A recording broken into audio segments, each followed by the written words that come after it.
welcome back to the lab. Lockdown day 6 in New Zealand, something like that. So, been mucking around with this thing here, doing stuff and things, all these pipes and that. You can see there, did all that, showing you all that. Actually trying to do a daily update. Not that I achieve a heck of a lot in a day. A lot of things are trying to do a workaround, use what materials I have here, modify what materials I have here. I'll show you that in a second. And just get little fiddly bits done. I've got the Barina there. I'd love to put the lower suspension mounts in that. Can make something with the stuff that I've got here, but I really wanted to use aluminium extrusion. You know, putting 4 or 5 hours into it to do something that you could do in maybe half an hour, just to get it done. It's not really, I don't know if that's the thing to do or not. In the meantime, cranking on with this. If we can get some roll cage tube, maybe next week, we'll get the roll cage put into the Barina, which is, we're literally just going to order that day that we went into lockdown. Boo. Never mind, it happens. So, I was mucking around with, see if I can back up and hit my head. You reckon I'm going to hit my head? Oh, it's pretty close. We were mucking around with these exhausty pipies, and I said something fun was going to happen today. Now, it might, but I got distracted. That happens. Let's have a look at what I got distracted with. The sump. How's that Sesame Street song goes? One of these things is not like the others. Never going to get a Grammy. Is it Grammy? Is that what you get Emmy for singing? Look at that. Countersunk. Counterplunk, we used to call it in the industry. For weight savings? Probably not, eh? No, it's not really what that's about, but a few grams in it. Let's weigh it later on for a laugh. You know, I was going to say something that starts with SH and giggles. Mainly to avoid these getting smashed to bits when I fall off the racetrack or take a funny line. I'm not sure if any of these have got any evidence of being bashed and crashed. They actually look all pretty good, don't they? Oh, there you go. There you go. So, and the thing is, you can't do much, like if it gets a big whack on the front of here and it just tears the whole sump off, you can't do a heck of a lot about that apart from putting a bash plate under the car. We're not getting, it's not a rally car, so we're not going as far as that. But these screws getting a thwack, maybe shearing the head off, and then it opens this up and it starts leaking, that's the end of your day.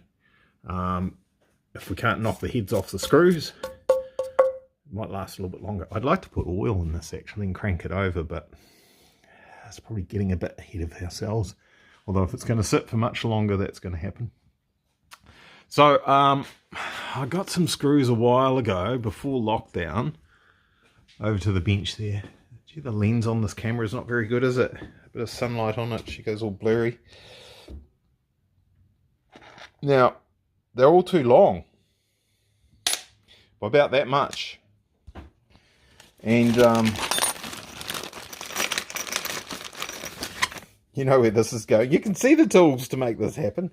They were too long by about that much.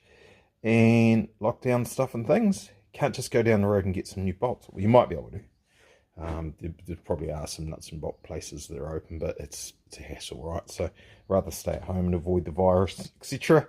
So what's happening is choppy. Cut the thread a little bit longer. You wouldn't normally do that. Like I say, you just get new bolts because they're not, I mean, they might be worth 80 cents each or something. It's going to take me 5 minutes to do each bolt, which is effectively $5. So not the way to do it, but we end up taking out that and replacing it with that. So it's a little bit lighter. That's not what it's about though, but it's a little bit lighter, so yay. And we're not going to rip the heads off our bolts. Is that one, how's that one looking? Oh, that one's alright, isn't it? And the other thing, these are 8.8, these are 12 point, what is it? 12 point something, 12.8 or 9 or something like that. Them their cap bolt, countersunk bolts are stronger than those as well. So let's carry on and do the rest of those. It's all good fun. Actually, let's which one shall we do next, guys? I'm worried about I'm going to hit the weld on something. This one will be alright. Let's buzz this undone. Loud noise. There we go. Now you can just stay there. Back over here. Now normally you take the whole lot off, right? You take that whole piece off and you put all these in the machine and you do them all properly. So I'm going to do this very dangerously, one hand. It's quite soft aluminium because it's been welded. A bit more than that. Oh, got carried away there. You reckon that's right? A bit more than that. Rightio. Back to the bench. This is going to be me for the next... Come back. Where'd you go? This is going to be me for the next half an hour or so, you know. It's going to take a little bit of time. That's quite... What's the word I used the other day when I was doing something? Therapeutic. It just gives me something to do. Gives you guys something to watch. And while I'm doing this, I can quietly think about what I'm going to do with the rear diffuser on this. There we go. Now that didn't quite feel right. There's not enough threads on that, and that bottomed out on the thread. So we've just got to give that one or two more turns on the die, because we've bottomed that out. Fun, fun, fun.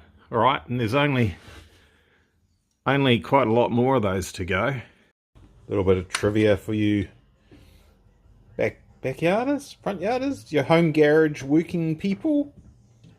6x1 thread means it's 6 outside diameter and a thread pitch of 1mm. So if you want to extend the thread by say 10mm, which is what we're doing today, it's actually just turn your die 10 threads, 10 turns. So there we go, it's started cutting about there. So 1, 2, 3, 4, 5, 6, 7, 8, 9, 10. That gives us 10 mils extra thread on our bolt slash screw slash fastener. Of course, you wouldn't do this, you'd wait till the shops are open and you do it properly, because a rolled thread is better than a cut thread. But lockdown stuff and things, told you, 10mm. Good, eh? Those, that, we might as well, like, killing time. Zeroed. 5 of these with the washers that come on them. 65 grams. That'll make the maths easy, won't it? I hope. 5 of those. They don't have washers. 52 grams. 13 grams. Now there's 5 of those. There's actually 10 in the car. That's 26 grams. Plus the material that's removed from the aluminium where we countersink it. That won't be a hell of a lot. Say 30 grams, 35 grams saved. That's nothing. It's like 30 grams. What do I reckon? Oh, it's actually a bit more than I thought. We've got a short one. There we go. It's like that. Take those 2 bolts out. Find 2 bolts that you can take out of your car. It makes the same difference. But if you can't take bolts out, you know, you pick up those 2 bolts. Actually, you know, you do that 100 times through the car. The car got faster. Hey, if nothing else, it looks better, right? That looks a lot nicer. The previous sump that was on there, which has been relegated to the shelf of I don't need this anymore, had that sort of thing done to it. That's what I'm thinking I might do. But then the machine of unreliability. Even clean the bench. Right, what does this puppy weigh? It's on 0. 650. What's this one? This should be quite a lot heavier. 834. Now, we're trying to make it lighter and betterer. So you take it from the outside, it's going to give you more surface area for more cooling. Okay, you take it from the inside, it's going to give you more volume for oil. Seeing as we don't have a dry sump set up, and things will probably be sloshing around a little bit inside this beastie, I'm going to figure out how we're going to take stuff from the inside. Now, this machine, this has got what they call a tilting head. And I bought some of these nice ball end. Ball end cutters. So we can do something pretty clever. Cock the machine over. I said ball end and then I said cock. We can tilt the machine head over like this. And then we can machine inside here. Like this. See, because we can't do it vertically because you can't go through this. If we put it sideways, then we can do this. And because it's a ball end, it won't have a funny cut. An ugly looking cut. Not that anyone's going to see it because it's going to be inside the sump. But let's do that. Worked out alright, eh? I thought it would fit. I'm not going to be able to go terribly deep. Deep enough, though. What's the chances of this thing doing this job without failing, guys? Place your bets.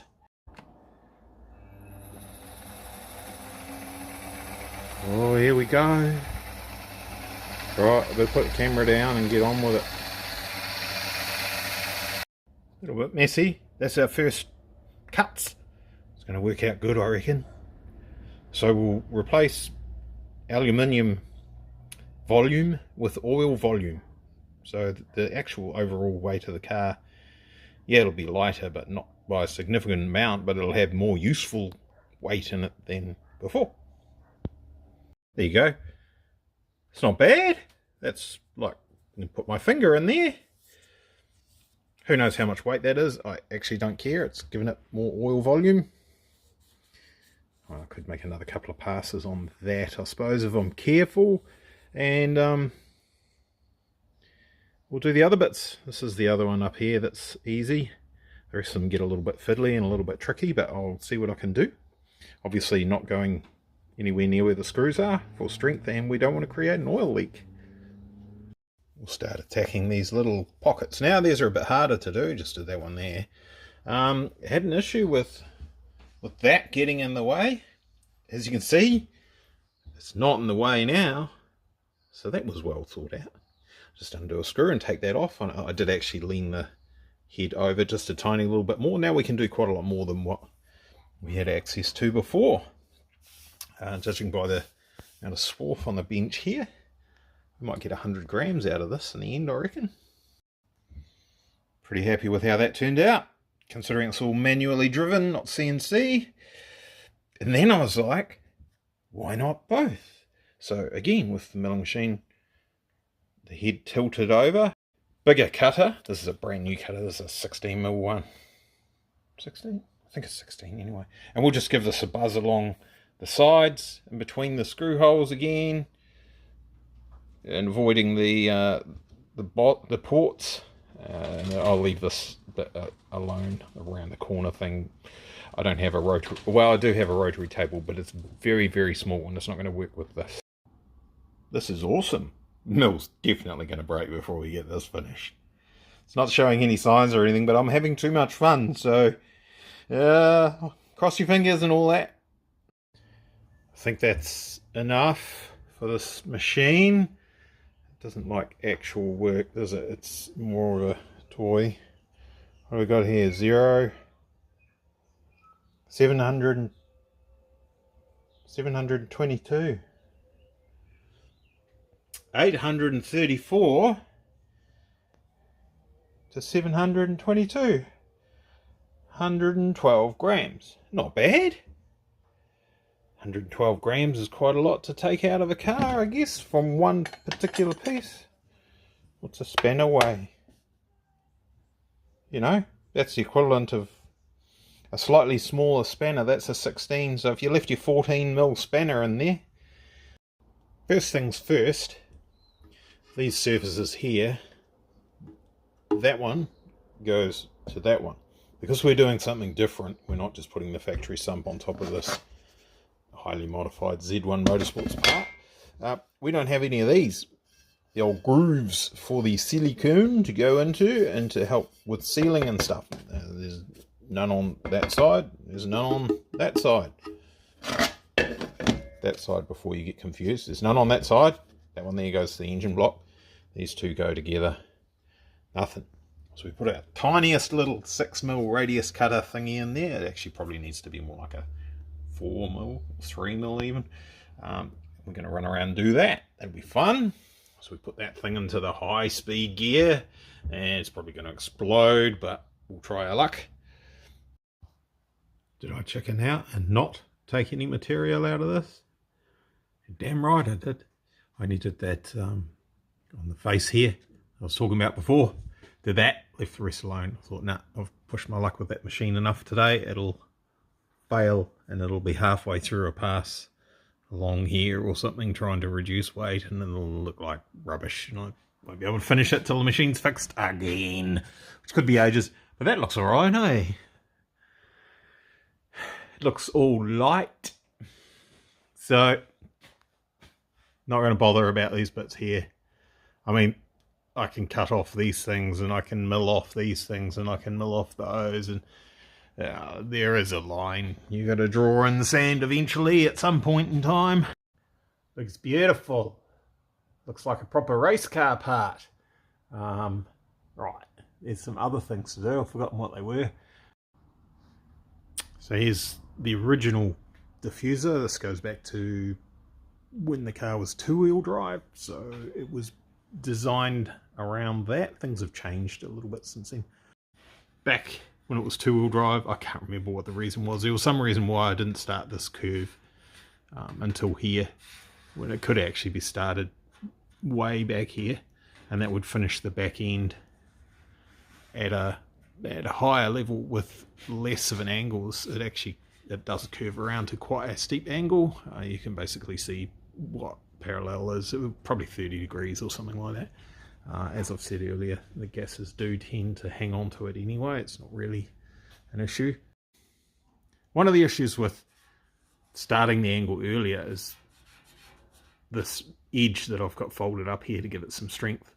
And of course you can see that that's folded up. From this point here forward, needs to be folded up for this particular design of diffuser. However, I can actually fold that down the other way. It makes no difference where the fences are, and would give us a little bit of a fence at the front, and then we could start our angle a lot earlier before we hit our suspension arms, which would allow us to follow the top face of that center section there, and as I said earlier, shorten up the exhaust pipes and get rid of some weight out of all that stuff. So we're all lucky. Well, I'm lucky, and you might be lucky if you actually want to watch all this, that I had some of that in stock. That's 2mm, that's 1.6. 1.6 is a bit heavy for making another Cyberman. Mouth, eyes, ears, nose. I guess he's got some sort of a chin goatee thingy going on there anyway. It is a bit heavy for that, for what it's doing, but you just can't not see that now that you've seen it. 1.2 is probably a little bit too thin, so 1.6 it is. Ideally carbon fiber, right? But I mean, I've got, I'm not lying, hiding here, I have some carbon fiber, but not enough to do this. Maybe one door skin if we were lucky. So I guess the next thing to do is kind of design it in my head, which I've sort of done. and take these exhausts off to get them out of the way, figure out the actual diffuser, and then chop and change these to suit the new diffuser. Lots of room for activities.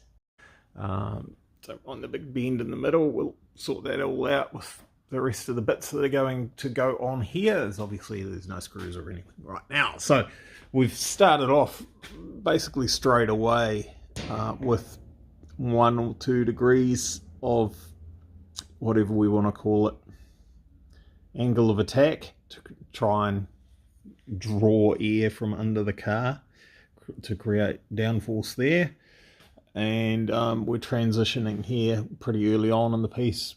300 in, we're getting 3 or 4 degrees, and it just gradually curves around to about this point and maintains that angle from there. I have not measured that, to be honest, and I don't really care. It's better than what it had, and without the steep transition that we had here, the steep curve around like that, we're probably going to do all right with airflow, better than what we were anyway. You can see this is the top of that panel. So the original one, so the bottom was down here somewhere. So if we put the ruler on, you can kind of see where it's cleaner, maybe 2 inches, 50 mils, thereabouts. And that's about where our exhaust system ends up. If you look, we've got 1, 2, 3 mounting holes on the side. 1, 2, 3. So this one here lines up pretty much with our exhausts. So straight away we can chop 2 inches out of our exhaust system. And there's also this panel that runs along here. That's quite weighty. It's 1200 grams. It's not as bad as I thought. It feels really heavy. So 1.2 kgs. Good chance we're going to be chopping off. We'll make another one from scratch, but about that much of it. So 25% of that will disappear, so we'll be down under a kg. I will do a better way of doing this. This ends up with a lot of material overlapping other materials. You effectively get a thickness of 3.2 millimeters where these fasteners are, everything, plus the rib nuts, plus the screws. It all just it just makes it heavy, you know, and that's what we're playing with at the moment. Is while we're doing things, let's see if we can make it lighter. Let's see if we can get this thing to maybe 1150 kgs with 450 kilowatts or 500 kilowatts at the hubs, and that'll be fun. Right, that is it for today. I did clean my hands and go inside earlier on, and then I came back out again, so that's it for now. Stay tuned tomorrow as we hopefully we'll get this knocked on the head tomorrow, all this diffuser stuff. Do some other exciting things. All right, cheers, bye.